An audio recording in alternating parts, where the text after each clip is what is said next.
আসসালামু আলাইকুম বন্ধুরা, কেমন আছেন আপনারা? আশা করি সবাই ভালো আছেন। আলহামদুলিল্লাহ আমি ভালো আছি। আবার একটি নতুন ভিডিও নিয়ে আপনাদের সঙ্গে চলে এসেছি মিজানুর রহমান আজারির ওয়াজ।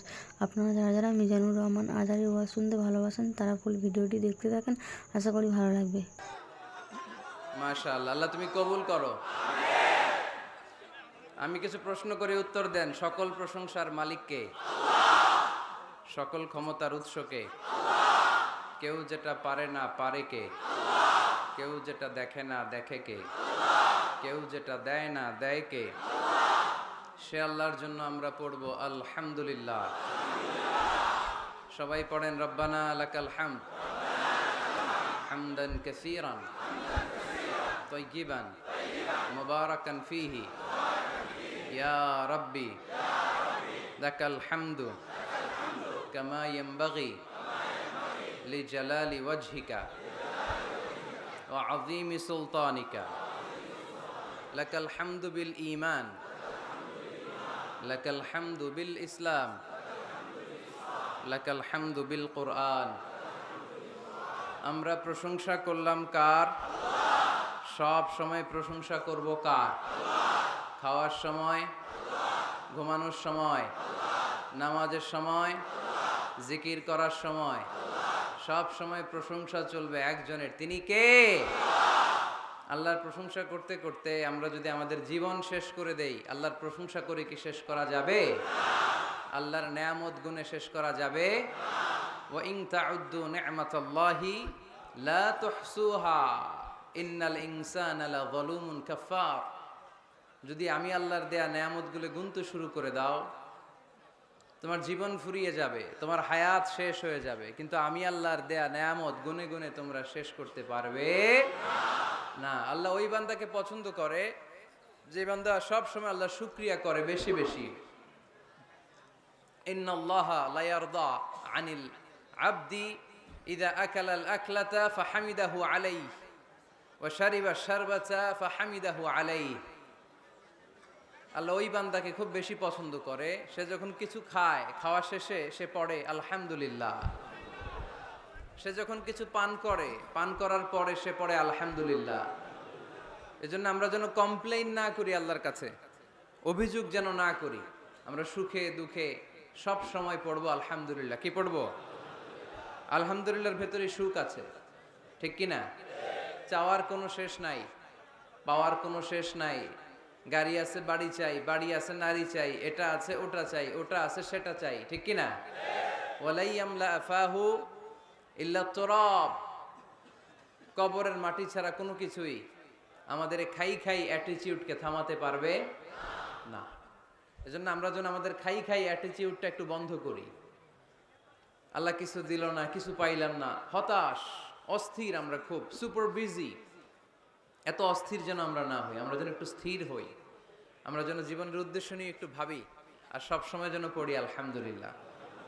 কি পড়বেন? এদিকে আপনাদের অনেক কষ্ট হচ্ছে না? হ্যাঁ, একটু বেশি হয়ে গেছে লোকজন, কি আর করবেন? ঠিক ঠিক হয়ে যাবে ইনশাল্লাহ, একটু ধৈর্য ধরো। এই যে অনেকে জায়গা পায় নাই দেখতেছি আমি, এদিকে কিছুক্ষণ পর পর ধাক্কা আসতেছে, পিছনে অনেক দূর পর্যন্ত মানুষ, অনেকে জায়গা না পেয়ে ফিরে যাবে। রাস্তা ব্লক, হ্যাঁ দেখলাম, প্রায় পুরো কক্সবাজার শহর ব্লক। এই গণজোয়ার ইসলামে, ঠিক কিনা? এই জনস্রোত কোরআনের। ভালো লাগে আপনাদের? ইসলামের বিজয় খুবই সন্নিকটে, ঠিক কিনা? আমাদের কিছু স্যাক্রিফাইসের পরিমাণ বাড়াতে হবে, আল্লাহরে দেখাই দিতে হবে আমরা ময়দান ছাড়ি নাই। দেখাইতে হবে যে আমরা ময়দানে টিকে আছি, চিল্লায় বলেন ঠিক কিনা? টিকে থাকতে হবে।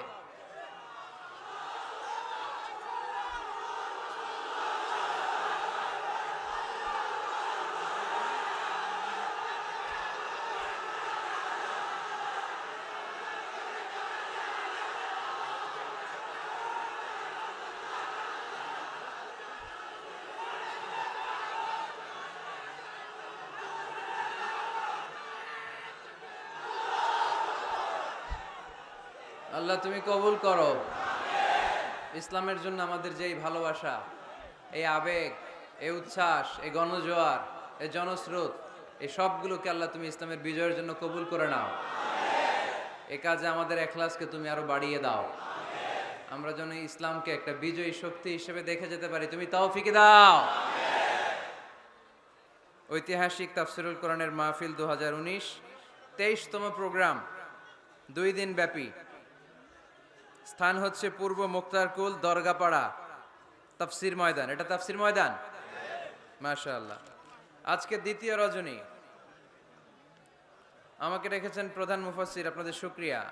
আমার আগে কথা বলেছে হযরত মাওলানা শফিউল হক জিহাদি সাহেব, কথা বলেছেন হযরত মাওলানা হাফেজ মাওলানা আব্দুর রহিম সাহেব। আজকের এই প্রোগ্রামের সভাপতি হযরত মাওলানা উসমান গনি সাহেব, আপনি মাশাআল্লাহ। প্রতিষ্ঠাতা পরিচালক মারিফুল কোরআন মাদ্রাসা ও এতিমখানা, দরগাপাড়া, খরুলিয়া, কক্সবাজার, এবং সভাপতি পূর্ব মুক্তারকুল কেন্দ্রীয় জামে মসজিদ। বোনদের জন্য ব্যবস্থা আছে নাকি? কোন দিকে? ওইখানে জায়গা হয়েছে? আলহামদুলিল্লাহ, আল্লাহ কবুল করুক। এইদিকে ধাক্কাধাক্কিটা একটু বেশি, মুজাহিদগুলা সব এইদিকে পড়ছে। ধাক্কাধাক্কি করো না, এনার্জি নষ্ট হয়ে যাবে। এগুলো রাখতে হবে ইসলামের জন্য, ঠিক কিনা? এনার্জি জমায় রাখার দরকার আছে না নাই? এত আগে নষ্ট করা যাবে না। ঘোষণা আসলে, সিগন্যাল আসলে ঝাঁপায় পড়তে হবে, ঠিক কিনা? তো আমি সবাইকে, কক্সবাজারের ভাইদেরকে শুকরিয়া জানাই। সাগর পাড়ের মানুষরা খুব নির্ভীক হয়, সাহসী, এদের ডর ভয় একটু কম থাকে। এরা ভয় পায় একজনকে, তিনি কে? কক্সবাজারের মাটি আল কোরআনের ঘাটি। যেহেতু এরা জলোচ্ছ্বাস, জলের উচ্ছ্বাস দেখে এদের অভ্যেস, এরা ঘূর্ণিঝড় দেখে অভ্যেস, এদের 10 নম্বর সতর্ক সংকেত দেখে অভ্যেস। সামান্য কিছুতে এরা ভয় টয় পায় না, এদেরকে ভয় দেখানো কঠিন। তো এই কক্সবাজারের ভাইরা আপনারা আসছেন অনেক দূর দূরান্ত থেকে। আমি দেখলাম আসার পথে অনেক মোটর সাইকেল, অনেক গাড়ি, জানি না কি অবস্থা রাস্তাঘাটের। যাই হোক, সব রেখে দিয়ে আমরা এখন কোরআনের মজলিসে চলে আসতে পারছি, ঠিক কিনা? আল্লাহর মেহেরবানি। ইয়াং ভাইরা যারা আপনারা এসেছেন, আপনাদেরকে শুকরিয়া। মুরব্বীরা যারা এসেছেন শুকরিয়া। উলামায়ে কেরাম যারা এসেছেন, আপনাদের শুকরিয়া জানাই। আইম্মাতুল মাসাজিদ, মুয়াজ্জিন সাহেবেরা, কামি মাদ্রাসার মুহতামিম সাহেবেরা, ইউনিভার্সিটির টিচার, কলেজের টিচার থেকে শুরু করে যে কোনো ধর্ম, বর্ণ, পেশার যারা এসেছেন, সবাইকে আমাদের এই প্রোগ্রামে ওয়েলকাম। আহলান ওয়া সাহলান ওয়া মারহাবান বিকুম। অনেক কষ্ট করেছেন, আমি এসে শুনলাম। একটা প্রোগ্রাম বাস্তবায়ন করতে আসলে অনেক কষ্ট আছে, ঠিক কিনা? অনেক ভাইরা দিন রাত এখানে খেটেছে। আমাদের সৌদি প্রবাসী মান্নান ভাইকে দেখলাম, খুব কষ্ট করলো। আমাদের ফারুক ভাই ব্যবসায়ী, খুব আপ্যায়ন করলো। আরো অনেকের নাম আমি জানি না, কিন্তু আপনারা সবাই এই প্রোগ্রামের জন্য অনেক কষ্ট করেছেন। আল্লাহ আজকের এই প্রোগ্রামটাকে তুমি আমাদের নাজাতের ওসিলা বানাও। আমরা এমন কিছু যাতে শিখে যেতে পারি যেটা আমাদের আখিরাতের নাজাতের ওসিলা হয়ে যায়। আমরা সবাই আওয়াজ করে পড়ি আমিন। আসুন আমরা আর কথা না বাড়িয়ে সরাসরি কোরআন থেকে শুনি, কারণ কোরআন এমন একটা কিতাব যে কিতাবে কোনো ভুল নাই, আছে? কোনো সন্দেহ নাই, আছে? লা রাইবা ফি, there is no doubt in it and a guidance to those who are muttaqin। এটা এমন বই যেটাতে কোনো ভুল নাই, সন্দেহ নাই, সংশয় নাই, পারলে ভুল ধরে দেখাও। পৃথিবীর কোন লেখক বই লেখার পরে এরকম বলছে নাকি আমার বইয়ে কোনো ভুল নাই? এটার মধ্যে কোনো ইনকনসিস্টেন্সি নাই, কোনো অসঙ্গতি নাই, পারলে ভুল ধরে দেখাও। বলে? বলে? পৃথিবীর লেখকরা এগুলো বলে না। পৃথিবীর লেখকরা বলে আমি মানুষ, আর মানুষ হচ্ছে দুর্বল, দুর্বলের ঘরের দুর্বল, ঠিক কিনা? সো আমার এই দুর্বলতার কারণে, জ্ঞানের দুর্বলতা, চিন্তার দুর্বলতা, এগুলোর কারণে আমার বইতে ভুলটুল হয়ে যেতে পারে। পারলে আমাকে সংশোধন করে দিবেন, পরবর্তী সংস্করণে আমি ঠিক করে নিব, এরকম বলে না? সব লেখকরা বইয়ের পেছনে এটা বলে দেয়, কিন্তু এই বইটা ভিন্ন। কারণ এই বইটা দুনিয়ার কোনো লেখকের লেখা বই নয়। এই বইটা পাঠিয়েছে কে? আল্লাহ। এজন্য এই বইতে কোনো ভুল নাই, কোনো সন্দেহ নাই, কোনো সংশয় নাই। এই বইটা আলোর পথ দেখায়। এই বইটা পড়লে একজন মানুষ মানুষের মতো মানুষ হয়। কোরআন এসেছে আমাদেরকে মানুষের মতো মানুষ বানাতে। কি বানাতে? মানুষ। বাড়ছে জনসংখ্যা, কমছে মানুষ। বাড়ছে কি, কমছে কি? তার মানে খালি চোখে যা দেখা যায় এগুলো সব মানুষ না, এগুলো কি? জনসংখ্যা। মানুষের সংখ্যা বড্ড কম। মানুষ বানানোর জন্য এসেছে কোরআন। গরুর পেট থেকে বেরোলে ওটা গরু হয়ে যায়, ছাগলের পেট থেকে বেরোলে ওটা ছাগল হয়ে যায়, মুরগির পেট থেকে বেরোলেই ওটা মুরগি হয়ে যায়। কিন্তু মানুষের পেট থেকে বেরোলেই ওটা মানুষ হয় না, ওটারে মানুষ বানাইতে হয়। ওটারে মানুষের মতো মানুষ করে গড়ে তুলতে হয়। আবার দেখবেন গরুকে কেউ কোনোদিন বলে না তুই গরুর মতো গরু হ, বলে? কক্সবাজারেও বলে না। ছাগলকে কেউ কোনোদিন বলছে তুই ছাগলের মতো ছাগল হ? কিন্তু মানুষকে বলে তুমি মানুষের মতো মানুষ হও। মানুষের মতো মানুষ হওয়া বড্ড জটিল, এখানেই ধরা খেয়ে যায় অনেকেই। এই কোরআন এসেছে আমাদেরকে মানুষের মতো মানুষ বানাতে, আলোকিত মানুষ বানাতে, ঠিক কি না? এই দুনিয়া এখন তো আর সেই দুনিয়া নাই, মানুষ নামের মানুষ আছে, দুনিয়া বোঝাই, সেই মানুষের ভিড়ে আমার আসল মানুষ নাই, ঠিক কি না? আসল মানুষের বড় অভাব। আমরা যদি আমাদের ছেলে মেয়েদেরকে এই কোরআনটা শিখাই, এই কোরআনের আলোকে যদি তাদেরকে আলোকিত করি, তারা মানুষের মতো মানুষ হবে। কিসের মতো মানুষ? তাহলে এই কথাটা খেয়াল রাখবেন, মুখস্থ রাখবেন, সাথে করে বাড়িতে নিয়ে যাবেন এবং সবাইকে বলবেন যে কোরআন পড়লে মানুষের মতো মানুষ হওয়া যায়, ঠিক কিনা? এই কোরআন যারা পড়ে, কোরআন যারা বুঝে, কোরআন যারা মানে, কোরআনের শিক্ষা যারা অন্তরে লালন করে, তারা কখনো মিথ্যা বলে না, এরা চুরি করে না, এরা কখনো টেন্ডারবাজি করে না, এরা কোনোদিন চাঁদাবাজি করে না, এরা কখনো সিগনেচার দিয়ে দেশের টাকা বিদেশে পাঠায় না, এরা কোনোদিন 43 লক্ষ টাকা দিয়ে পর্দা কিনে না, ঠিক কিনা? কিনে এরা ক্যাসিনোর ব্যবসা করে, এরা জুয়া খেলে, চাঁদাবাজি করে। কোরআন পড়লে সে মানুষের মতো মানুষ হয়, আলোকিত মানুষ হয়। এজন্য কোরআনকে যেন আমরা বন্ধু বানাই, কোরআনকে যেন আমরা সঙ্গী বানাই, কোরআনকে যেন আমরা সাথী বানাই। কারণ কোরআন আমাদেরকে সঠিক জীবন দর্শন শিক্ষা দেয়, সঠিক লাইফস্টাইল শিক্ষা দেয়, সঠিক দৃষ্টিভঙ্গি শিক্ষা দেয়। দৃষ্টিভঙ্গিটা খুব জরুরি, ভিউ পয়েন্টস। এজন্য বলা হয় দৃষ্টিভঙ্গি বদলান, জীবন বদলে যাবে, তাই না?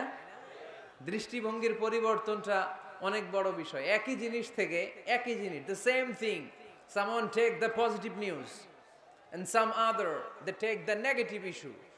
একই জিনিস কেউ দেখে পজিটিভ, কেউ দেখে নেগেটিভ। একটা বোতলের মধ্যে যদি অর্ধেক পানি থাকে, একজন বলবে, আমি যদি বলি এখানে কি দেখতে পাচ্ছেন, একজন বলবে আমি দেখতে পাচ্ছি এই বোতলের অর্ধেক খালি, অর্ধেক, উনি খালিটা দেখছে।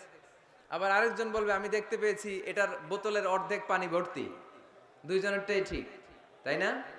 একজন দেখেছে পজিটিভলি, আরেকজন দেখেছে নেগেটিভলি। যে সবসময় নেগেটিভ চিন্তা করে ও খালিটা দেখছে, বোতলের অর্ধেক খালি, ও খালিটা দেখছে, নিচেটা খেয়াল করে নাই। আর যে অলওয়েজ পজিটিভ, ও নিচে যে পানি আছে ওইটা দেখছে। আমরা পজিটিভলি চিন্তা করব, come back positive, not go back to negative. নেগেটিভের দিকে যেও না, পজিটিভের দিকে আসো। আল্লাহর হাবিব সাল্লাল্লাহু আলাইহি ওয়াসাল্লাম সব সময় অলওয়েজ হি ওয়াজ positive, very positive, optimistic, pessimistic ছিলেন না। যে কোনো পরিস্থিতিতে তিনি পজিটিভ দিকগুলো খেয়াল করতেন। কখনো আল্লাহর হাবিব সাল্লাল্লাহু আলাইহি ওয়াসাল্লাম নেগেটিভ জিনিসের দিকে খেয়াল করতেন না। আল্লাহর হাবিব সাল্লাল্লাহু আলাইহি ওয়াসাল্লাম একটা লাশকে দেখে তিনি দাঁড়িয়ে গেলেন। সাহাবারা বলল, ইয়া রাসূলুল্লাহ ইন্নাহু ইয়াহুদি, এটা ইহুদির লাশ। কার লাশ? ইহুদির লাশ। আপনি দাঁড়ালেন যে? আল্লাহর হাবিব সাল্লাল্লাহু আলাইহি ওয়াসাল্লাম বললেন, আওয়ালাইসাত নাফসান, এটা কি মানুষ না? এটা হোক না ইহুদি, হোক না নাস্তিক আর আস্তিক, আমি তো মানুষ কনসিডার করে দাঁড়িয়েছি। তার মানে আল্লাহর হাবিব সাল্লাল্লাহু আলাইহি ওয়াসাল্লাম কনসিডার করেন না এটা মুসলমান না খ্রিস্টান, এটা আস্তিক না নাস্তিক, এটা বৌদ্ধ না নাসারা, না, এগুলো দেখেননি। আল্লাহর হাবিব দেখেছেন সে মানুষ। ওয়ালাকাদ কাররামনা বানি আদম, আল্লাহ বলেননি ওয়ালাকাদ কাররামনাল মুসলিমিন, ওয়ালাকাদ কাররামনাল মুত্তাকিন, ওয়ালাকাদ কাররামনাল মুসাল্লিন। আল্লাহ বলেন না আমি মুসল্লিদেরকে সম্মানিত করেছি। আল্লাহ বলেননি আমি মুমিনদেরকে সম্মানিত করেছি। আল্লাহ বলেননি আমি মুত্তাকিদেরকে সম্মানিত করেছি। আল্লাহ বলেছেন আমি মানুষকে সম্মানিত করেছি। আল্লাহর হাবিব সাল্লাল্লাহু আলাইহি ওয়াসাল্লাম এটাকে মানুষ হিসেবে কনসিডার করে দাঁড়িয়ে গিয়েছেন। আওয়াজ করে পড়েন আল্লাহু আকবার। এজন্য আমরা যেন মানুষকে আগে মানুষ হিসেবে দেখি। আমরা দেখার পরেই ভাগ করে ফেলি, ভাই আপনি কোন পীরের মুরিদ, ভাই আপনি কোন দল করেন, ভাই আপনি কোন পার্টির লোক। সে যে মানুষ, সে যে আমার ভাই, তার আসল পরিচয় যে সে মুসলমান, আমাদের সবার পরিচয় যে মুসলমান, এটা আমরা ভুলে যাই। আমরা ভাগ করি, পিস পিস করি। এই বেয়াদবগুলোর আল্লাহ পিস পিস করে ফেলবে। তুমি ভাগ করতে আসছো দুনিয়াতে, আল্লাহর হাবিব আসছে মিশাইতে, মিলিয়ে দিতে এসেছেন তিনি। সহিহ বুখারীতে হাদিসের চ্যাপ্টারে একটা চ্যাপ্টার আছে, ইযহাবু বিনা নুসলিহ বাইনাহুম, আমাকে নিয়ে চলো আমি মিলায়া দিব। চ্যাপ্টারের নাম ইযহাবু বিনা, আমাকে নিয়ে চলো না আমি ওদের মধ্যে মিলায়া দিব। আল্লাহর হাবিব সাল্লাল্লাহু আলাইহি ওয়াসাল্লাম ঝগড়া দেখলেই এই কথাটা শোনায় দিতেন, আরে আমি আছি তো, আমাকে নিয়ে চলো আমি মিলায়া দেব। আমরা মিলায় দেই না আরো লাগায় দেই? হ্যাঁ, আগুন ধরলে কক্সবাজার আপনারা কি দিয়ে নিবান, তেল দিয়ে না পানি দিয়ে? পানি দিয়ে আগুন নেভাতে হয়। অনেকে ওই জায়গায় তেল ঢেলে দেয়, আরো জ্বলুক, আরো লাগুক, ঘুষাঘুষি মারামারি, এরকম আসারা নাই না। আমরা যেন এমন না করি, আমরা যেন মিলিয়ে দেই। আমাদেরকে একটা শক্ত সিন্ডিকেট তৈরি করতে হবে, শক্ত সিন্ডিকেট। এই সিন্ডিকেটটা হচ্ছে ঐক্যের সিন্ডিকেট, যাতে কোনো অপশক্তি আমাদের ঐক্যের সিন্ডিকেটকে ভেঙে দিতে না পারে। চিল্লায় বলো ঠিক কি না? ঐক্যের শক্ত সিন্ডিকেট দরকার, যেটা কোনো অপশক্তি এটাকে বানচাল যেন করতে না পারে, এটাকে যেন নস্যাৎ করতে না পারে, এটাকে যেন দুর্বল করে দিতে না পারে। তবে কে কোন পীরের মুরিদ, কে কোন দল, কে কোন আইডিওলজি, কে কোন মতাদর্শে বিশ্বাসী, এগুলো যেন বারবার আমরা সামনে টেনে নিয়ে না আসি। আমরা যেন চিন্তা করি আমরা বাংলাদেশি মুসলমান। আমাদের এই ভূখণ্ডে আমাদের সবচেয়ে বড় পরিচয় আমরা বাংলাদেশি মুসলমান। দুইটা পরিচয় এই ভূখণ্ডের কারণে আমাদের পরিচয় আমরা বাংলাদেশি, ঠিক কিনা? আরেকটা হচ্ছে আমাদের ধর্মীয় পরিচয়, আমরা মুসলমান। এটা যেন সবচেয়ে বড় পরিচয় হয়। যদি সে বাংলাদেশি মুসলমান হয়, সে আমার ভাই। সে আওয়ামী লীগ করতে পারে, সে বিএনপি করতে পারে, সে জামাত ইসলাম করতে পারে, জাতীয় পার্টি করতে পারে। এখানে দলাদলি করার কোনো সুযোগ নাই। দালাল খেতাব দিতে আমরা খুব অভ্যস্ত। তুই পাকিস্তানের দালাল, ও কয় তাইলে তুই ভারতের দালাল। আছে না নাই? বাংলাদেশের দালাল কেউ নাই। বাংলাদেশ কপাল পোড়া জাতি আমরা। আমরা এদেশের সন্তান হয়ে এদেশের দালালি করতে শিখলাম না। আল্লাহ তুমি বাংলাদেশের দালাল আমাদেরকে হওয়ার তৌফিক দান করো। আমরা যেন ভাগাভাগি না করি আল্লাহ, আমরা যেন মিলে থাকতে পারি আল্লাহ, তুমি তৌফিক দাও। আরো জোরে পড়ি আমিন। আমি সূরা তাওবার 112 নম্বর আয়াত তেলাওয়াত করেছি আমার খুতবার শুরুতে। এখানে আল্লাহ তাআলা চমৎকার কিছু গাইডলাইন আমাদেরকে দিয়েছেন। এখানের এরা কোন দেশের দালাল? হ্যাঁ, বাংলাদেশ। কি হয়েছে ভাই, তোমাদের জায়গা নাই? প্রজেক্টর দেন নাই ডানে বায়ে? বড় একটা মাঠ আছে না, ওখানে প্রজেক্টর আছে। ওখানে যে বড় স্ক্রিনে আমাকে দেখা যাবে, ওখানে যাও, ওখানে আমি আছি, চলে যাও। ধাক্কাধাক্কি করো না, ধাক্কাধাক্কি করো না। কোরআনের মাহফিলে ধাক্কাধাক্কি করা এটা খুব খারাপ, এটা ঠিক না। জায়গা না পেলে দাঁড়িয়ে থাকো। যারা জায়গা পান নাই দাঁড়িয়ে থাকেন। আলহামদুলিল্লাহ, আল্লাহর মেহেরবানি, আমার মাহফিলগুলোতে ইয়াংরা খুব বেশি আসে। আমি খেয়াল করে দেখলাম যে 15 থেকে 25 বেশিরভাগ। গলার জোর দেখছেন? জোর আলহামদুলিল্লাহ। মুরব্বী ভাইরাও আসে। তো এই জন্য আমি ওই আপনির পরিবর্তে অনেক সময় তুমি বলি। আমি বলি যে বসো। তো কয়েকজন আমারে বললো, হুজুর আপনি যে বসো বলেন, অনেক মুরব্বী তো আছে এখানে, মুরব্বী। তো আমি মুরব্বীদের দিকে ইঙ্গিত করে যখন বলি, তখন বলি যে বসেন। এখন বসেন বললে আবার লোকজন বলে বসেন বসেন। ভেজাল আছে না নাই? কয় দিকে খেয়াল করবো বলে? হুজুর যেদিকেই যায় ওদিকেই দোষ। হুজুর ইংরেজি পারে, এটাও দোষ। এই হুজুর ইংরেজি পারে না, এটাও দোষ।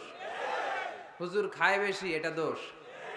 এই হুজুর কিচ্ছু খাইতে পারে না, এটাও দোষ।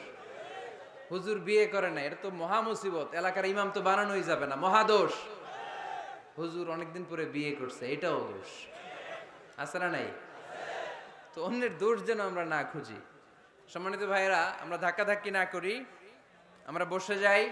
অনেক মানুষ, শৈত্যপ্রবাহ, কিন্তু শীতের কোনো ছোঁয়া এখানে নাই। এত মানুষ হয়েছে, সাফোকেশন হয়ে যাচ্ছে। তো এই জন্য ধাক্কাধাক্কি করা যাবে না। নিরবিচ্ছিন্ন একটা পরিবেশ, নিঝুম নিস্তব্ধ একটা পরিবেশ আমাকে উপহার দিলে আমি চেষ্টা করব কোরআন থেকে একটা ভালো আলোচনা উপহার দেবার। সূরাতুত তাওবার 112 নম্বর আয়াতে আল্লাহ তাআলা আমাদেরকে কিছু গাইডলাইন দিয়েছেন। 9টা গাইডলাইন। কয়টা? সবাই বলেন কয়টা? এগুলো খেয়াল করে মুখস্থ করে নিয়ে যাওয়া যাবে আজকে? মুখস্থ করে আবার আরেকজনের শোনায় দিবেন, পারা যাবে? যে এই 9টা বিষয় যদি কেউ লালন করে, নিজের মধ্যে ধারণ করে, আল্লাহ তাকে জান্নাতের সুসংবাদ দিয়েছে। আমরা জান্নাতে যেতে চাই কি চাই না? বাল্লিগু আন্নি ওয়ালাউ আয়া।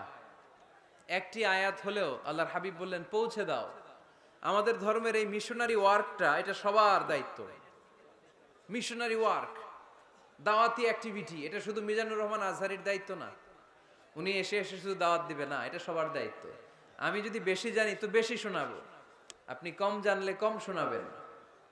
আপনি যদি শুধু জানেন লা ইলাহা ইল্লাল্লাহ মুহাম্মাদুর রাসূলুল্লাহ, আপনি তাহলে অতটুকুর দাওয়াত দিবেন।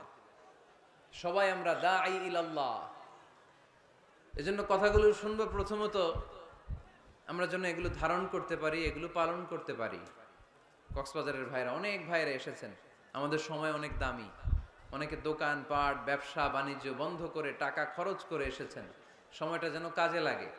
আমরা আমাদের নিয়তকে খালিস করে নেই, যে আজকে আমরা যা শুনবো ঠান্ডা মাথায় ইখলাসের সাথে আমল করার নিয়তে শুনবো, এবং যা শুনবো মনে রাখবার চেষ্টা করব এবং এটা পৌঁছে দিব। ঠিক কি না? সবাই কি একমত? দ্বিমত আছেন নাকি কেউ কেউ? সবাই একমত তো? আসুন আমরা সরাসরি কোরআন থেকে তাফসীর শুনি। এই আয়াতটিতে আল্লাহ তাআলা মুমিনদের 9টি গুণের কথা বলেছেন। আমরা একে একে ধারাবাহিকভাবে গ্রাজুয়ালি 9টি গুণের কথা শুনব। প্রথম যেই গুণের কথা আল্লাহ তাআলা বলেছেন, আল্লাহ তাআলা উল্লেখ করছেন মুমিনদের প্রথম বৈশিষ্ট্য হচ্ছে আত্তাইবুনা। আমার সাথে সাথে সবাই পড়েন আত্তাইবুনা। সবাই পড়েন নাই, সবাই পড়েন আত্তাইবুনা। মানে মুমিনরা তওবা করে। কি করে? আত-তাওবা। সূরার নাম হচ্ছে আত-তাওবা। আত-তাওবা মানে to go back to your Lord. আপনি আপনার রবের দিকে ফিরে যাবেন। প্রথম পয়েন্ট নিয়ে আলোচনা আমরা শুরু করে দিলাম অলরেডি। কথা বন্ধ করে কান দুটো খরগোশের কানের মতো খাড়া করে আমার দিকে তাকান। আত-তাইবুনা, মুমিনরা তওবা করে। আত-তাওবা একটু জোরে দিতে হবে। আত-তাওবা মানে হচ্ছে আর রুজুউ ইলাল্লাহ। আর রুজুউ ইলাল্লাহ, আল্লাহর দিকে ফিরে যাওয়া। আমাদের ভুল হতে পারে, ভুল হলেই আমরা ফিরে যাই যার দিকে, তিনি কে? আল্লাহর হাবিব বললেন কুল্লুকুম খাত্তাউন, তোমরা সবাই পাপী। আমরা সবাই কি? কক্সবাজারের ভাইয়ের, আমরা সবাই, আমরা যে পাপী এটা বলতে আপনাদের লজ্জা লাগতেছে অনেক। আমরা পাপী না সবাই? শুধু কি পাপী? পাপীর ঘরের পাপী, ঠিক কি না? পৃথিবী না জানুক আমি তো জানি, আমি কি পাপ করেছি হায়। পৃথিবী না জানুক আমি তো জানি, আমি কি পাপ করেছি হায়। আমার পাপের করলে বিচার, বাঁচার আমার নাই উপায়। দয়াময় প্রভু মাফ করো আমায়, মাফ করো আমায়। পড়েন আমিন। পৃথিবীর কেউ না জানলেও প্রত্যেকের পাপের হিসাব প্রত্যেকের কাছে আছে না নাই? এজন্য আল্লাহর হাবিব বললেন কুল্লুকুম খাত্তাউন, তোমরা সবাই পাপী, শুধু পাপী না, পাপীর ঘরের পাপী। ওয়া খায়রুল খাত্তাইনা আত-তাওয়াবুন, আর এই পাপীদের মধ্যে সবচাইতে ভালো পাপী যেই পাপী পাপ করার পরপরই তওবা করে। ইয়া আইয়ুহাল্লাযীনা আমানু তুবু ইলাল্লাহি তাওবাতান নাসুহা। ও বিশ্বাসীরা, তোমরা যদি অন্যায় করে ফেলো, তোমরা যদি ভুল করে ফেলো, তোমরা যদি নিজের নফসের উপর জুলুম করে ফেলো, উপলব্ধি আসার পরে আমার কাছে ক্ষমা চাও, তওবা করো। তওবার মতো তওবা করলে আমি জীবনের সব গুনাহ মাফ করে দিতে পারি। তিনি দয়াময়, তিনি মেহেরবান, তার দয়া যে কত বিশাল আপনি কল্পনাও করতে পারবেন না। তুবু ইলাল্লাহি তাওবাতান নাসুহা, তওবার মতো তওবা। তাওবাতুন নাসুহা মানে কি? তওবার মতন তওবা, এমন তওবা যে তওবাতে আল্লাহ আপনারে মাফ করবেই, যেই তওবার মধ্যে জড়িত আছে আবেগ, যেই তওবাতে জড়িত আছে চোখের পানির স্পর্শ। চোখের পানির এত দাম, অনুতপ্ত বান্দা যখন গুনার কথা স্মরণ করে কাঁদে, চোখের পানি ছেড়ে দেয়, এই চোখের পানি চোখ বেয়ে নাকের ডগাবে মাটিতে পড়ার আগেই আল্লাহ অনুতপ্ত বান্দার জীবনের সব গুনাহ মাফ করে দেয়। এজন্য চোখের পানি ছাড়তে হবে। আমাদের হৃদয়ের ভেতরটা অনেকের খুব শক্ত, নরম হয় না, চোখ দিয়ে পানি নামে না। সর্বশেষ কবে যে আমরা কেঁদেছিলাম অনেকের মনে নাই। এরকম আছে না নাই? যদি জিজ্ঞেস করি, ভাই আল্লাহর ভয়ে সর্বশেষ কাঁদছিলেন কবে? মনে নাই। কবে যে কাঁদছিলাম, এত ব্যস্ত আমি, কখন কাঁদবো? কাঁদারই তো সময় নাই। এরকম আছে না নাই? না। কুল্লুকুম খাত্তাউন, সবাই পাপী। আর এই পাপীদের মধ্যে সবচেয়ে বড় পাপী যে পাপ করার পরপরই তওবা করে। আপনার পাপ কত বড়? কি অন্যায় করেছেন আপনি? কি গুনাহ করেছেন? কত বড় জুলুম করেছেন? আপনার পাপ, আপনার অন্যায়, আপনার ভুল, আপনার জুলুম যত বড়ই হোক, আল্লাহর দয়া, আল্লাহর ক্ষমা তার চাইতেও বড়। আমাদের পাপ যদি হয় খালের পানির সমান, বিলের পানির সমান, জেনে রাখবেন আল্লাহর দয়া সাগরের পানির সমান। আমাদের পাপ যদি হয় পাহাড়ের সমান, আল্লাহর দয়া আকাশের সমান। এজন্য আল্লাহ বললেন, তুবু ইলাল্লাহি তাওবাতান নাসুহা, তওবার মতো তওবা করো। তওবার মতো যদি তওবা করতে পারো, সব গুনাহ মাফ করে দিতে পারে কে?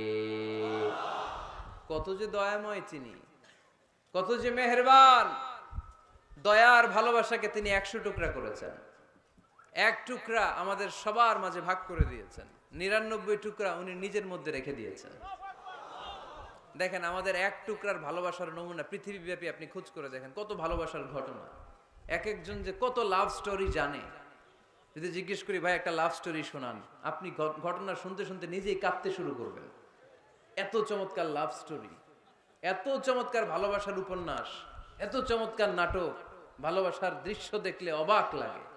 আহা, বন্ধু বন্ধুর জন্য ভালোবাসা, স্বামী স্ত্রীর জন্য ভালোবাসা। নেপালের ওই যে কি যেন একটা এয়ারপোর্টে আমাদের ইউএস বাংলার একটা এয়ারক্রাফট ক্র্যাশ করেছিল। হ্যাঁ, হাজবেন্ড ওয়াইফ, কি নাম এটার? ত্রিভুবন ইন্টারন্যাশনাল এয়ারপোর্ট, ত্রিভুবন। এই ত্রিভুবনে আমাদের পাইলট যখন সিগন্যাল চাচ্ছিল, ওখানে ওই 10 না 01 নাকি 20 এই নিয়ে কনফিউশনের কারণে ওনারা সেফলি ল্যান্ড করতে পারে নাই। মারাত্মক ক্র্যাশ। আহা, কিছু ফ্যামিলি দেখলাম, নিউ কাপল, ভেরি নিউ কাপল, নতুন বিয়ে হয়েছিল, হাতে মেহেদির দাগগুলো শুকায়নি তখন, জ্বলে পুরে হাজবেন্ড সারখার, কিন্তু হাজবেন্ড আর ওয়াইফের হাত এই যুগল আলাদা হয়নি। স্বামী তার স্ত্রীকে ধরে রেখেছিল শেষ মুহূর্তে। বিমানের ভেতরে যখন ফায়ার, গ্যাসের মধ্যে ওরা চিৎকার করছিল, শেষ নিঃশ্বাস যখন ত্যাগ করছিল, হাজবেন্ড তার ওয়াইফের হাত ছাড়েনি, ওয়াইফ ছাড়েনি স্বামীর হাত। ভালোবাসার নমুনা। এক ভাগ ভালোবাসার ছিটে ফোঁটা আমরা পেয়েছি, ঠিক কিনা? ওই এক ভাগ কি আমি একা পাইছি? আপনি একা পাইছেন? আমরা সবাই মিলে। আমি পত্রিকায় একটা রিপোর্ট দেখেছি, আমি প্রায় বলি, বন্যার পানিতে পানি খেতে খেতে মা জীবন শেষ, কোমর পানি, গলা পানি, নাক সমান পানি, পানি খেতে খেতে শেষ, কিন্তু বাচ্চাটারে বুদ্ধি করে বালতির মধ্যে এরকম চেপে ধরে রাখছে। বন্যার পানিতে পানি খেতে খেতে মা শেষ, আল্লাহর মেহেরবানিতে বাচ্চাটা মরে নাই। এই কলিজার টুকরা দুধের বাচ্চার জন্য মা জীবন দিয়ে দিল। এই বাচ্চার জন্য মায়ের হৃদয়ে ভালোবাসাটা ঢুকাই দিছে কে?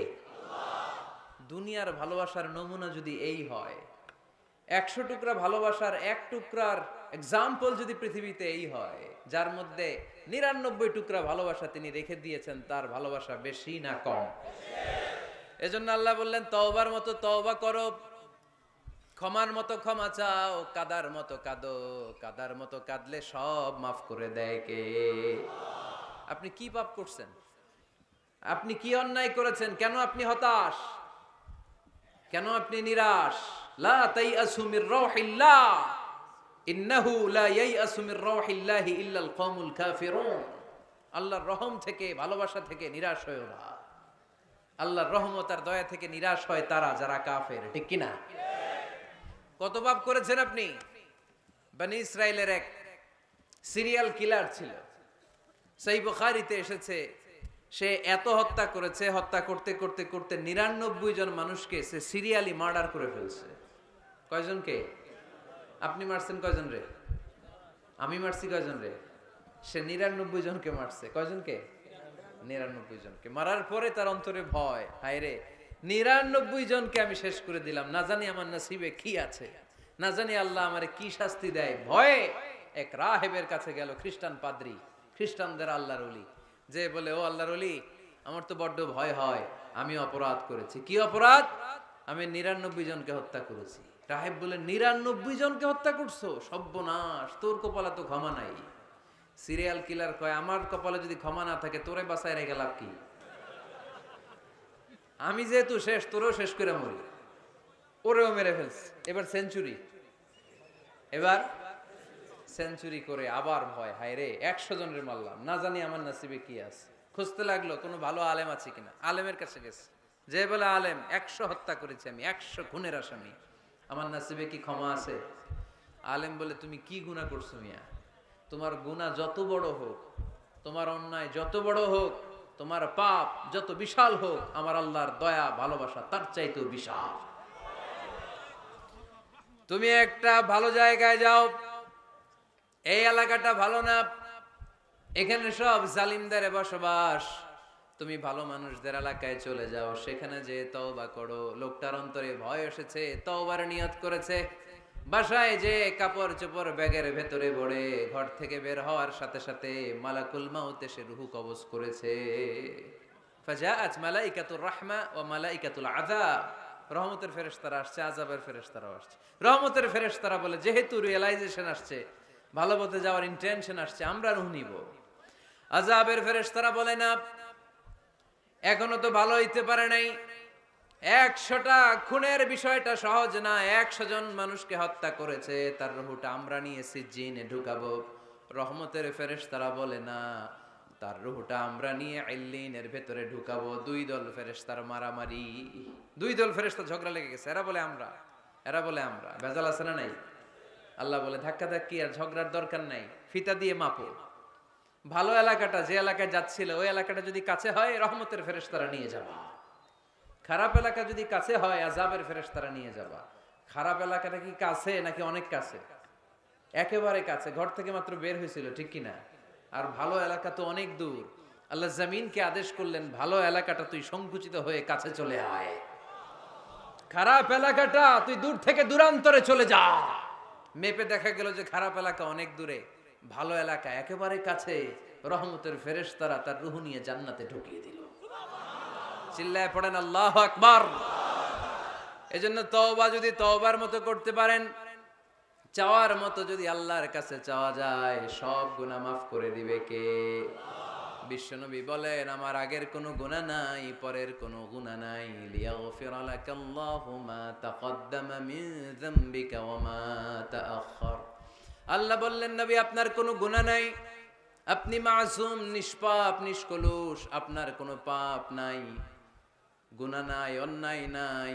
তারপরেও বিশ্বনবী বলেন, ওয়াল্লাহি লা আস্তাগফিরুল্লাহ ওয়া আতুবু ফিল ইয়াউমি আকসার মিন 70 মাররা।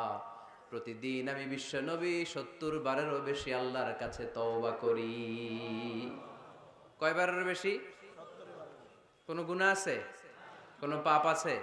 কোনো অন্যায় জীবনে করেছেন? উনি যদি প্রতিদিন করে 70 বার, আমাদের করা দরকার কয়বার? হ্যাঁ, 70,000 বার। আহা, আমরা করি কয়বার? কয়বার করি? বছরে করি না 70 বার, ঠিক কিনা? আওয়াজ করে সবাই তওবা পড়েন, পড়েন আস্তাগফিরুল্লাহ, আবার পড়েন আস্তাগফিরুল্লাহ, আবার পড়েন আস্তাগফিরুল্লাহ। আপনার তওবা, আপনার ইস্তেগফার আপনি নিজেই পড়বেন। অনেকে বলে ইমাম সাহেব না আনলে তওবা পড়া যাবে না, আছে না নাই? হুজুর এসে তওবা পড়াইতে হয়। আপনাদের কক্সবাজারে আলহামদুলিল্লাহ এগুলা নাই না? বেশি না, আপনার তওবা আপনি করবেন, আপনি অনুতপ্ত হবেন। আপনি ডাকতে দেরি, আল্লাহ ডাকে সাড়া দিতে দেরি হয় নাই। ওয়া ইযা সাআলাকা ইবাদি আন্নী ফাইন্নী করিব, যখন জিজ্ঞেস করে আমি কোথায়, নবী আপনি বলে দেন আমি কাছে। আল্লাহ কাছে না দূরে? আল্লাহর কাছে কোনো ভায়া হয়ে যাওয়া লাগে, কোনো কেরানি হয়ে যাওয়া লাগে না, কোনো মাধ্যম হয়ে যাওয়া লাগে আল্লাহর কাছে? আল্লাহ বলে ডাকলেই আল্লাহ ডাকে সাড়া দেয়। চিল্লায় বলেন ঠিক কি না? আল্লাহ বললেন যদি আমার কাছে আসতে চাও 1 বিঘত, আমি আসি 2 বিঘত। যদি আমার কাছে আসতে চাও 1 হাত, আমি আল্লাহ আসি 2 হাত। যদি আমার কাছে হেঁটে হেঁটে তুমি বান্দা আসতে চাও, আমি আল্লাহ তোমার দিকে দৌড়ে দৌড়ে যেতে চাই। তুবু ইলাল্লাহি তাওবাতান নাসুহা, তওবার মতো তওবা করো। তওবার মতো তওবা করলে সব গুনাহ মাফ করে দিতে পারে কে? তাহলে মুমিন বান্দার প্রথম গুণ হচ্ছে আত-তাইবুনা। প্রথম গুণটা কি? আত-তাইবুনা। সবাই পড়েন, আবার পড়েন আত-তাইবুনা। তওবার 5টা শর্ত আছে। কয়টা? আরো জোরে বলেন কয়টা? 1 নাম্বার হচ্ছে অ্যাকনলেজমেন্ট, স্বীকার যাইতে হবে যে আল্লাহ আমি সবচেয়ে বড় গুনাহগার। কি গুনাহ করছেন আপনি জানেন না? এগুলো স্বীকার করেন, একটার পর একটা লিস্ট করে আল্লাহরে শোনান, যদিও আল্লাহ সব জানে, ঠিক কি না? আপনি বলেন আল্লাহ আমি এই পাপ করেছি, আল্লাহ আকাশের নিচে জমিনের উপরে আমার চাইতে বড় গুনাহগার আর কেউ নাই, এমন কোনো পাপ নাই যেটা আমি করি নাই। আল্লাহ আমি ছাড়া তোমার গোলামের অভাব নাই, কিন্তু তুমি ছাড়া আর একটা রবও আমার নাই, ঠিক কি না? এভাবে আল্লাহরে বলেন। অ্যাকনলেজমেন্ট, স্বীকারোক্তি, আল ইকরার, স্বীকার জান যে আপনি গুনাহগার, আপনার চাইতে বড় গুনাহগার এই তল্লাটে দ্বিতীয়টা নাই। 2 নাম্বার হলো রিপেন্টেন্স, অনুতপ্ত হন, চোখের পানি ছাড়েন, মাফ করে দিবে কে? সাইয়েদনা আদম আলাইহিস সালাম ভুল করলেন, ক্ষমা চাওয়ার সময় এই 2টা কাজ তিনি আগে করলেন। প্রথমে তিনি স্বীকার গেলেন তিনি ভুল করেছেন, তারপরে তিনি অনুতপ্ত হলেন। আমরাও যদি ভুল করি কেমন করে আল্লাহর কাছে ক্ষমা চাইতে হয় সেই দোয়াটা আমাদের জন্য রেখে গেলেন। পড়েন রব্বানা যালামনা আনফুসানা ওয়া ইল্লাম তাগফির লানা ওয়া তারহামনা লানাকুনান্না মিনাল খাসিরিন। ও আমাদের রব, জুলুম করেছি নফসের উপর, তুমি যদি মাফ না করে দাও আমরা ক্ষতিগ্রস্তদের অন্তর্ভুক্ত হয়ে যাব, আমরা খাসিরিনদের ভেতর শামিল হয়ে যাব, ঠিক কি না? তাহলে প্রথমে গেল অ্যাকনলেজমেন্ট, স্বীকারোক্তি, স্বীকার করবেন। ওযু করে জায়নামাজটা বিছিয়ে দিয়ে স্বীকার করেন যে আল্লাহ আমার চেয়ে বড় পাপী কেউ নাই, চোখের পানি ছেড়ে অনুতপ্ত হন। 3 নম্বরে স্টপ। 3 নম্বরে কি? সবাই বলেন স্টপ মানে কি? থামেন, আর না, অনেক আগ বাড়ছেন, এবার একটু থামেন। যেই পাপটা করেছিলেন ওটা থামায় দেন। নাকি ঘুষ খাইতেছেন, সকালে ঘুষ খাইয়া বিকালে মাফ চাবেন, বিকালে ঘুষ খাই আবার রাতে মাফ চেয়ে নিন। এটা আল্লাহর সাথে গেম খেলা হয়ে যায়, ঠিক কি না? আল্লাহর সাথে গেম খেলা যাবে? আল্লাহর সাথে কৌশল করা যায়? সব কৌশলীর বড় কৌশলী কে? কেউ যেটা পারে না, পারে কে? স্টপ, থামেন। To stop what you have committed from sins, যে পাপ আপনি করেছেন এটা থামায় দেন, আর ওটা করা যাবে না। 4 নাম্বার শর্ত হলো টু হেট, ঘৃণা করতে হবে। যেই পাপটা করে ফেলছিলেন এটা মনে প্রাণে ঘৃণা করতে হবে, মন থেকে এটার ব্যাপারে একটা ঘৃণা জন্মাতে হবে। 5 নাম্বারে to commit, to determine you never repeat this sin again. আল্লাহর এই ওয়াদা দিবেন, এই কমিটমেন্ট দিবেন যে আল্লাহ পারতপক্ষে আমার জীবনে এই পাপ, এই অন্যায় আমি জীবনে করব না। চিল্লায় বলেন ঠিক কি না? এই 5টা শর্ত সামনে রেখে 5টা শর্তকে আমল করে কেউ যদি তওবার মতো তওবা করে তার জীবনের সব গুনাহ মাফ করে দিবে কে? এজন্য আল্লাহর হাবিব বলতেন আত্তাইবু মিনাজ যামবি কামান লা যামবা লাহু।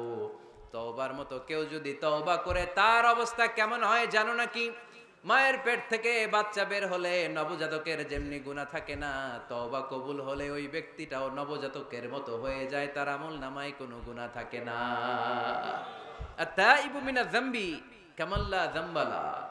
কেউ যদি তওবার মতো তওবা করে তখন তার অবস্থা এমন হয়ে যায় যে তার আমলনামায় আর কোনো গুনাহই থাকে না। চিল্লায় বলেন ঠিক কি না? তাহলে মুমিন বান্দার প্রথম গুণ হচ্ছে আত্তাইবুনা। আওয়াজ করে বলেন প্রথম গুণ কি? আরো জোরে বলেন প্রথম গুণ। যে কোনো সময় আপনি আল্লাহরে ডাকবেন, আল্লাহ শুনবে 24/7, কোনো বন্ধ নাই। বারবার চাইলে আল্লাহ খুশি হয়। দুনিয়ার নিয়মের উল্টো। এ দুনিয়াতে কারো কাছে বারবার চাইলে খুশি হয় না, রাগ হয়। আমি হুজুরের কাছে গেলাম, হুজুর আমার একটু টাকা পয়সার সমস্যা, 500 টাকা দেন। 7 দিন পরে আবার, হুজুর একটু সমস্যা আছে, 500 টাকা। হুজুর লজ্জায় পড়ে দিলেন। তার 7 দিন পরে আবার, হুজুর আমি একটু বিপদে আছি, 500 টাকা দেন। ওই দিন মনে মনে ভাববে ঘটনা কি, এর সমস্যা কি, তাও লজ্জায় পড়ে দিয়ে দিল। তারপরের বার গেলে দিবে, লাঠি দিয়ে দৌড়ানি দিবে। কি পাইছো তুমি, কি পেয়েছো? 7 দিন পর পর 500 টাকার আবদার। তার মানে এই পৃথিবীতে কোনো বিষয় নিয়ে কারো কাছে বারবার যাওয়া যায় না, বারবার চাওয়া যায় না। চাওয়া যায়? ডিসি সাহেবের কাছে গেছেন, কক্সবাজার জেলার ডিসি সাহেবের কাছে একটা ইস্যু নিয়ে, উনি দিলেন। 2 দিন পরে আবার গেলেন, দিলেন। তারপরে আবার গেলেন, দিল। তারপরে দিবে? আর বারবার কারো কাছে এইভাবে যাওয়া যায়? একটা লজ্জার বিষয় আছে না নাই? আল্লাহর হাবিব সাল্লাল্লাহু আলাইহি ওয়াসাল্লাম খুব লাজুক ছিলেন। 50 ওয়াক্ত সালাত মেরাজের রাতে গিফট পেলেন রবের কাছ থেকে। কয় ওয়াক্ত? সবাই বলেন কয় ওয়াক্ত? উপর থেকে নেমে আসার সময় সাইয়েদনা মুসা আলাইহিস সালামের সাথে দেখা। মুসা আলাইহিস সালাম বললেন কি পেয়েছেন? 50 ওয়াক্ত সালাত পেয়েছি। মুসা আলাইহিস সালাম বললেন আপনার উম্মত পড়বে না, আমি জানি, কারণ আমি তো আপনার আগে দুনিয়ায় এসেছি, আমার ফিল্ড ওয়ার্কের অভিজ্ঞতা বেশি। আমার অভিজ্ঞতার আলোকে আপনারে বলি পড়বে না, একটু কমায় আনেন ভালো হবে। আল্লাহর হাবিব গেলেন, কমায় দেয়া হলো 5 ওয়াক্ত, হলো 45 ওয়াক্ত। মুসা আলাইহিস সালাম বললেন পড়বে না, আবার যান। আবার গেলেন, 5 ওয়াক্ত কমায় দেয়া হলো 40 ওয়াক্ত। মুসা আলাইহিস সালাম বললেন পড়বে না, কমায় আনেন ভালো হবে। কমায় আনা হলো 35 ওয়াক্ত। এভাবে 9 বার। কয়বার? 5 নং 45 ওয়াক্ত কমিয়ে 5 ওয়াক্ত দেয়া হলো। আল্লাহর হাবিব এবার খুব খুশি, কমায় আনছি অনেক। 5 ওয়াক্ত নিয়ে যখন সাইয়েদনা মুসা আলাইহিস সালামকে ক্রস করছেন, সাইয়েদনা মুসা আলাইহিস সালাম বললেন কি খবর, কত পাইলেন? কয় 5 ওয়াক্ত। মুসা আলাইহিস সালাম বলে এইটাও পড়বে না। পড়ি 5 ওয়াক্ত আমরা পড়ি। মুসা আলাইহিস সালাম বললেন পড়বে না, আবার যান, গেলে ভালো হবে আপনার উম্মতের জন্য। আল্লাহর হাবিব বললেন কত যাওয়া যায়, আর কত? আস্তাহি মির রাব্বি, আমার যেতে শরম লাগে। আবার যেতে আমার কি লাগে? সহিহ বুখারীর বর্ণনা, আস্তাহি মির রাব্বি, আমার যেতে লজ্জা লাগে। তার মানে বারবার চাইতে মানুষের লজ্জা লাগে, কারো কাছে বারবার যাওয়া যায় না, ঠিক কি না? কিন্তু আল্লাহর হাবিব বললেন ইন্নাহু মান লাম ইয়াসআলিল্লাহ ইয়াগদাব আলাইহি, যে ব্যক্তিটা আল্লাহর কাছে বারবার চায় না, তারে আল্লাহ পছন্দ করে না। বরং বারবার যে আল্লাহর কাছে যায়, বারবার যে চায়, বারবার যে কাঁদে, বারবার যে ক্ষমা চায়, তারে আল্লাহ পছন্দ করে। সুবহানাল্লাহ পড়ো। এজন্য দুনিয়ার নিয়মের উল্টো, দুনিয়ায় বারবার যাওয়া যায় না, দুনিয়ার বুকে বারবার চাওয়া যায় না, কিন্তু আল্লাহর কাছে বারবার গেলে, বারবার চাইলে আল্লাহ এই বান্দার উপর বেশি খুশি হয়ে যায়। সুবহানাল্লাহ পড়ে। 24/7, সব সময়, সপ্তাহের 7 দিন, দিনের 24 ঘন্টা, মাসের 30 দিন আপনারে ক্ষমা করার জন্য আল্লাহ বসে আছে। কিন্তু ক্ষমাটা চাওয়ার সময়টা আমাদের নাই। শেষ রাতে প্রথম আকাশে আল্লাহ মনোনিবেশ করে ডাকতে থাকেন আলামিন মুস্তাগফিরিন আগফির আলাহ। কার ক্ষমা লাগবে ক্ষমা চাও, ক্ষমা করে দেব। আলামিন মুস্তারজিকিন আরজুকালা, কার রিজিকের দরকার রিজিক দিয়ে দেব। আলামিন মুস্তাকসিন আকসুলা, কার নতুন ড্রেস দরকার I will give you the new dress, তোমার নতুন জামা দিয়ে দেব। কার চাকরি দরকার চাকরি চাও, চাকরি দিয়ে দেব। কার বিয়ে হচ্ছে না আমার কাছে চাও, সুন্দরী বউয়ের ব্যবস্থা করে দিব। ওই যে কয় সুবহানাল্লাহ, এটা কমন পড়ছে সবার না? চাইতে হবে, সবটাই চাইতে হবে। দেহার মালিক কে? মনে রাখবেন নেককার স্ত্রী আর নেককার সন্তান আল্লাহর কাছে চাইতে হয়।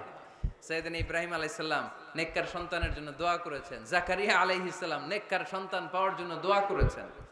ইয়াংদের দোয়াগুলোর মধ্যে বিশেষ দোয়া তো হবে এইটাই, ঠিক কি না? যে আল্লাহ তুমি আমাকে নেককার, রূপবতী, গুণবতী একটা স্ত্রী দাও।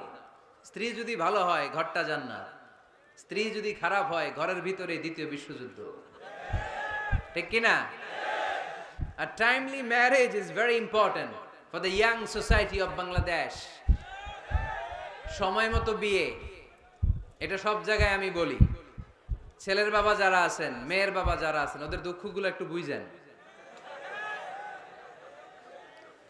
ওরা অনেক দুঃখে আছে, কষ্টে আছে, বুক ফাটে তো মুখ ফুটে না, ঠিক কি না? বিয়ের চেয়ে ভালো কাজ হয় না, বিয়ের চেয়ে ভালো কাজ হতে পারে না। এই যে উঠতি বয়সের ছেলে মেয়েরা বর্তমানে ফাস্টেস্ট ওয়ার্ল্ডে যেভাবে ট্রেন্ড চেঞ্জ হচ্ছে, তারা তাদের যৌবনকে নষ্ট করে ফেলছে।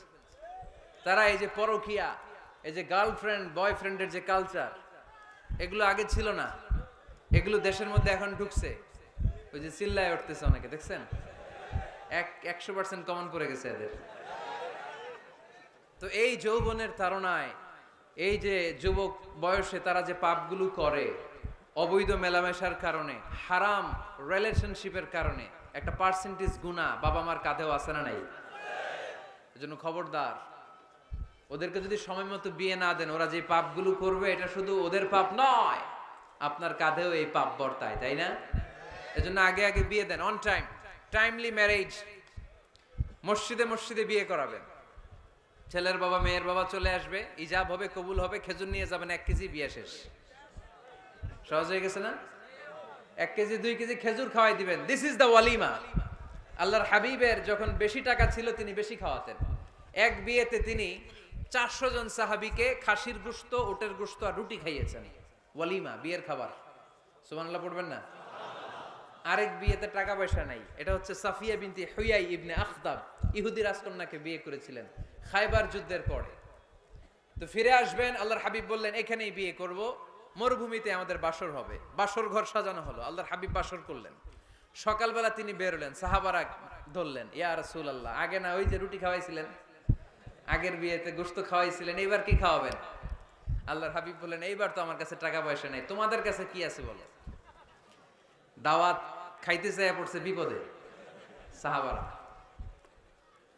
তো সাহাবারা বললেন আমাদের কাছে কিছু নাই, কারো বাড়িতে কিছু ঘি, কারো বাড়িতে কিছু আটা, কারো বাড়িতে কিছু পনির। আল্লাহর হাবিব বললেন সব নিয়ে আসো, একটা বোলের মধ্যে রাখো। রেখে এটারে ম্যাশড করা হলো, ছাতু বানানো হলো। কি এবার আল্লাহর হাবিব বললেন সবাই হাত পাতো, সবাই হাত পাতলো। আল্লাহ রাসূল সাল্লাল্লাহু আলাইহি ওয়াসাল্লাম হাতের মধ্যে একটু ছাতু ধরাই দিলেন, বললেন এটাই বিয়ের ওলিমা। সুবহানাল্লাহ পড়বেন না? তার মানে যখন সামর্থ্য বেশি তখন ওলিমাতে খাওয়াবেনও বেশি।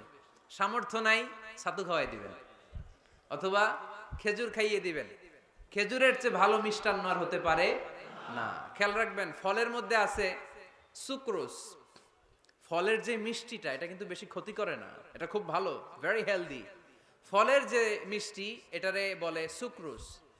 মধুতে যে মিষ্টি এটাকে বলে ফ্রুকটুস, আর চিনিতে যে মিষ্টি এটারে বলে গ্লুকোজ। এই গ্লুকোজ বাদ দিতে হবে, বাদ দিয়ে সুক্রোজ আর ফ্রুকটুস খাইতে হবে, তাহলে সুস্থ রাখবে কে? দেখেন আল্লাহর হাবিব সাল্লাল্লাহু আলাইহি ওয়াসাল্লাম কত খেজুর খেতেন, তিনি মধু খেতেন, ফ্রেশ মধু, ফ্রেশ হানি আল্লাহর হাবিব সাল্লাল্লাহু আলাইহি ওয়াসাল্লাম খুব বেশি পছন্দ করতেন। এজন্য বিয়ের চেয়ে ভালো কাজ হতে পারে না। এদেশে ছেলে বিয়ে করতে চাইলে সবাই বলে নিজের পায়ে দাঁড়াও, আছে না এই কথাটা? কক্সবাজারে বলে বেশি, কি বলে? নিজের পায়ে দাঁড়া। আপনিও নিজের পায়ে দাঁড়াবেন, এভাবে দাঁড়ায় বলবেন এই যে দেখেন নিজের পায়ে দাঁড়াইছি। তো এতদিন ছেলে কার পায়ে দাঁড়াইছে?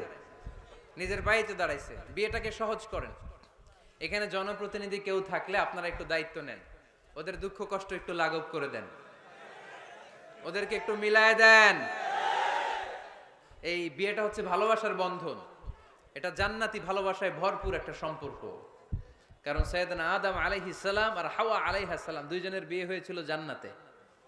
সুবহানাল্লাহ পড়েন। এজন্য আমরা বিয়ে করব। কি করব? বিয়ে করব। যারা করছেন তারা বেশি জোরে কইেন না যে করব। মহিলা প্যান্ডেল আছে ওই পাশে, ভাবি শুনতে পারে। ভেজাল আছে না নাই? অন্য দেশে এই কালচারটা গড়ে উঠলেও আমাদের দেশে ওঠে নাই, ঠিক কিনা? এদেশের মা বোনেরা ভালোবাসার ভাগ বসাইতে দেয় না কাউরে, একাই পুরো ভালোবাসা উনি রাখবে। তো যাই হোক, যারা করে ফেলছেন তো করে ফেলছেন, যারা করো নাই তারা বিয়ে করার ট্রাই করো। বিয়ে কখনো কারো সফলতা আটকে রাখে না। যত বড় বড় মনীষী বিজ্ঞানী খেয়াল করে দেখো, আগে বিয়ে করছে। আমাদের এই স্বাধীনতার স্থপতি বঙ্গবন্ধু শেখ মুজিবুর রহমান খুব অল্প বয়সে বিয়ে করেছেন, ঠিক কিনা? কাজী নজরুল অল্প বয়সে বিয়ে করেছেন, মহাত্মা গান্ধী অল্প বয়সে বিয়ে করছেন। বিয়ে সফল হওয়াতে কি ওনাদের কোনো বাধা বা প্রতিবন্ধকতা তৈরি করছে? ওনারা তো সফল হয়েছে। সমস্যাটা যেখানে ওনারা বিয়ে করে সফল হয়েছে, আমরা সফল হয়ে তারপরে বিয়ে করতে চাই, ঠিক কিনা? এটাই বুঝতে চাই না যে সফল হওয়ার মাধ্যম হচ্ছে তাড়াতাড়ি বিয়ে করা। তাড়াতাড়ি বিয়ে করা, ইউগনিহিমুল্লাহ মিন ফাদলিহ। যারা বিয়ে করবে আল্লাহ নিজ দায়িত্বে তাদেরকে সম্পদশালী বানায় দিবে। এজন্য আন-নিকাহ মিন সুন্নতি ফামান রাগিবা আন সুন্নতি ফালাইসা মিন্নি। বিয়ে আমার সুন্নাত, আমার সুন্নাতকে যে ভালোবাসে না সে আমার ফলোয়ার হতে পারে না। এজন্য বাবা কারা কারা আছেন, ছেলের বাবা দেখে হাত তোলেন।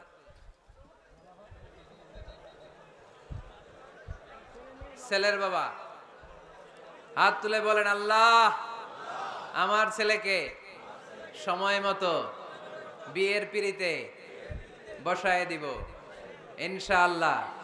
ছেলের বিয়েতে 1 টাকাও যৌতুক নিব না। আওয়াজ করে পড়েন আমিন। হাত নামান। মেয়ের বাবা কারা আছেন দেখি? মেয়ের বাবা হাত তুলেন, আওয়াজ করে বলেন হে আল্লাহ। আরো জোরে বলেন হে আল্লাহ। আপনাদের ভালো লাগতেছে না এটা? বলেন আল্লাহ আমার মেয়েকে সময় মতো ভালো পাত্রের হাতে তুলে দিব, সময় মতো বিয়ের ব্যবস্থা করব, তুমি তৌফিক দাও। মেয়ের বিয়েতে 1 টাকাও যৌতুক দিব না। আওয়াজ করে পড়েন আমিন। হাত নামান। বিয়ে করো নাই কারা কারা? হাত তোলো।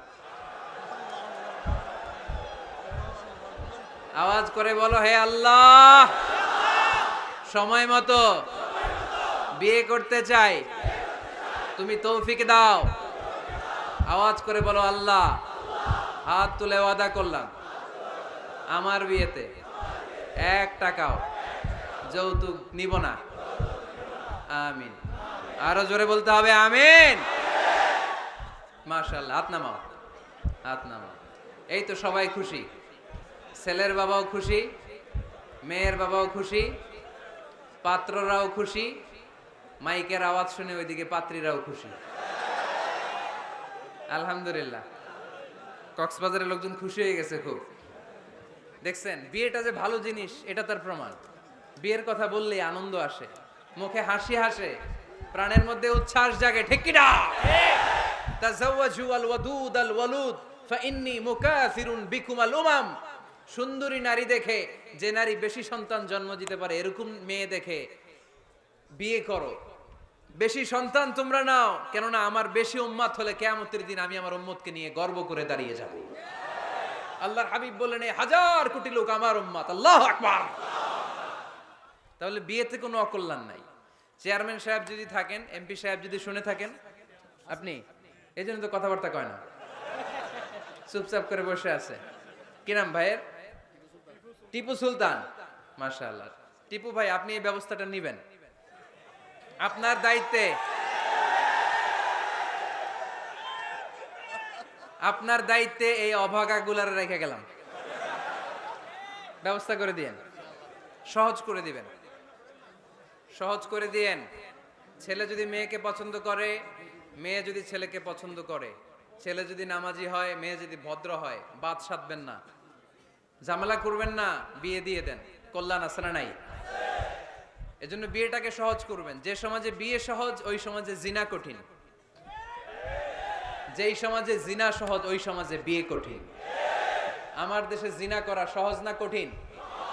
বিয়ে করা, বিয়ে করতে এই লাগে ওই লাগে, ব্যাংক ব্যালেন্স লাগে, ফ্ল্যাট লাগে, 10 লক্ষ টাকা মোহরানা লাগে। জিনা করতে কিচ্ছু লাগে না। তুমি আমি রাজি হইলে হয়ে যায়, ঠিক কি না? এটাই বাস্তবতা, চরম বাস্তবতা। This is the real crisis of the young society of Bangladesh. এদেশের ইয়াং ছেলেরা এই ক্রাইসিসে আছে, ওদের কথা কেউ কইতে পারে না, এজন্য ওদের পক্ষ হয়ে আমি একটু বলি। বাবারা, ছেলের বাবারা, মেয়ের বাবারা, বিষয়টা একটু খেয়াল করবেন। আল্লাহ আমাদের সবাইকে কথাগুলো বুঝার, আমল করার তৌফিক দান করুন। এজন্য ভুল যদি হয়ে যায়, ক্ষমা চাইবে একজনের কাছে, তিনি কে? আল্লাহ বলেন, যখনই ক্ষমা চাইবা তখনই আমি ক্ষমার জন্য রাজি। শুধু দুইটা সময় মানুষের ক্ষমা আর তাওবা কবুল করা হয় না, আওয়াজ করে বলতে হবে কয়টা? এক হলো বাদাল গরগরা, যখন গরগরানি শুরু হয়ে যায়, একজন মানুষের হায়াত যখন ফুরিয়ে যায়, মালাকুল মাউত তখন তার রূহ ধরে টান মারে, তার গলায় গরগর গরগর শব্দ হয়, তখন যদি আল্লাহর কাছে সে তওবা করে, ওই তওবা কবুল হবে? সময় তো শেষ, দ্য গেম ইজ ফাইনাল, শেষ। আপনি মালাকুল মাউতকে দেখে ফেলছেন, আলামুল বারজাক দেখতে শুরু করেছেন, এখন কিসের তওবা? টাইম নাই, নো চান্স। এ হচ্ছে নাম্বার 1। নাম্বার 2 হচ্ছে বাদা তুলুই শামসি মিন মাগরিবিহা, কিয়ামতের আগে সূর্য আর পূর্ব দিক থেকে উদিত হবে না, এটা পশ্চিম দিক থেকে উদিত হবে। সূর্য যেদিন পশ্চিম দিক থেকে উদিত হবে, ওই দিন থেকে তওবার দরজা, তওবার চ্যাপ্টারকে বন্ধ করে দিবে কে? এছাড়া যে কোনো মুহূর্তে 24/7 আপনি ভুল করেই ক্ষমা চাইলে মাফ করে দিবে কে? শয়তান বলে, আল্লাহ আপনি আমারে জাহান্নামী বানালেন, আমিও দেখে নেব কেমন করে আপনি আপনার বান্দাদেরকে জান্নাতে ঢুকান। ফাবিমা আগওয়াইতানি লা আকউদান্না লাহুম সিরাতাকাল মুস্তাকিম সুম্মা লাআতিয়ান্নাহুম মিন বাইনি আইদিহিম ওয়া মিন খালফিহিম ওয়া আন আইমানিহিম ওয়া আন শামাইলিহিম ওয়া লা তাজিদু আকসারাহুম শাকিরিন। আল্লাহ আপনি একটারও জান্নাতে ঢুকাতে পারবেন না, আমাকে যেহেতু করেছেন জাহান্নামী, সবগুলারে আমি জাহান্নামে ঢুকাবো। আল্লাহ বলেন, তুই যদি ওয়াসওয়াসা দিতে দিতে বান্দার একেবারে শেষ পর্যায়ে নিয়ে যাস, বান্দা যদি গুনার কথা বুঝতে পেরে, উপলব্ধি করে একবার চোখের পানি ছেড়ে ক্ষমা চায়, আমি আমার বান্দার সব গুনাহ মাফ করে দেব। তুই কি করবি? শয়তান বলে, আল্লাহ হিসাবটা এত সোজা না, আমি ডান দিক থেকে দেব ধোকা, বাঁ দিক থেকে দেব, সামনে থেকে দেব, পেছন থেকে দেব, মাজরাদ দাম, শিরায় শিরায় ঢুকে ধোকা দেব। ওয়ালা তাজিদা আকসারাহুম শাকিরিন, একটারও জান্নাতে ঢুকাতে পারবেন না। আল্লাহ বললেন, তুই আমারে চ্যালেঞ্জ দিলি, আমি তো মালিকুল আমরাক, সব রাজার বড় রাজা, মহারাজা, ঠিক কি না? মহারাজা কখনো চ্যালেঞ্জ নেয় না, মহারাজা শুধু চ্যালেঞ্জ দেয়। তুই আমারে চ্যালেঞ্জ দিলি, ওকে ফাইন, ডান, আমিও তোর চ্যালেঞ্জ দিলাম। ওয়া ইজ্জতি ওয়া জালালি ওয়া ইরতিফাই মাকানি, আমার ইজ্জতের কসম, আমার জালালিয়াতের কসম, আমার ক্ষমতার কসম, তুই আজীবন ওয়াসওয়াসা দিতে দিতে গোমরা বানাবি, পাপ কাজ করাবি, কিন্তু একদিন যদি সে অনুতপ্ত হয়ে আমার কাছে ক্ষমা চায়, আমি জীবনের সব গুনাহ মাফ করে দেব। এক ফোঁটা চোখের পানি ছেড়ে আমার কাছে কাঁদলে আমি ক্ষমা করে দেব, বান্দাটারে জান্নাতি বানায় দেব। তুই কি করবি? আমি মাফ করবো, তুই কি করবি? সুবহানাল্লাহ পড়তে পারলেন না? তওবার কারিশমা বুঝতে পেরেছেন ভাইয়েরা? তওবা করতে রাজি আছেন সবাই? প্রত্যেক সালাতের পরে আমরা তওবা করব, রাজি আছেন? আল্লাহর হাবিব সাল্লাল্লাহু আলাইহি ওয়াসাল্লাম সালাম ফেরানোর পরে পড়তেন আল্লাহু আকবার, এরপর পড়তেন আস্তাগফিরুল্লাহ, আস্তাগফিরুল্লাহ, আস্তাগফিরুল্লাহ। সারাটা দিন তিনি আস্তাগফিরুল্লাহ পড়তেন। সকালবেলা পড়তেন, দুপুরে পড়তেন, বিকেলে পড়তেন, মাঝরাতে ঘুম ভেঙে গেলে পড়তেন। শুধুমাত্র কেবলমাত্র একমাত্র যখন টয়লেটে ঢুকতেন তখন পড়তে পারতেন না, এজন্য টয়লেট থেকে বের হয়ে সর্বপ্রথম তিনি ক্ষমা চেয়ে নিতেন। যেহেতু সারাদিন জিকির করেছে আর ইস্তেগফার করেছে, শুধু টয়লেটে ঢুকার সময়টা পড়তে পারতেন না, এজন্য টয়লেট থেকে বের হয়ে ক্ষমা চাইতেন। কি পড়তেন? ভিডিওটি ভালো লাগলে একটি লাইক, কমেন্ট ও শেয়ার করে পাশে থাকবেন বন্ধুরা। যারা যারা শেষ পর্যন্ত ভিডিওটি দেখেছেন তাদের জন্য অনেক অনেক ভালোবাসা থাকলো বন্ধুরা। আর নতুন নতুন ভিডিও পেতে চ্যানেলটিকে সাবস্ক্রাইব করে পাশে থাকবেন বন্ধুরা। ভালো থাকবেন, ধন্যবাদ।